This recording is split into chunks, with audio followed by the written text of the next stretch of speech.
কবি সব্যসাচী মুখার্জি। রঙের খেলা।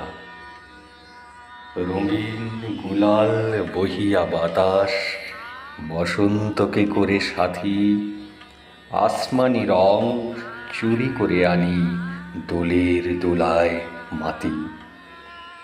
আমরা খেলিব রঙের হোলি গোপনে বৃন্দাবনে। রাইকিশোরীও রং মেখেছে কোন সে আনমনে।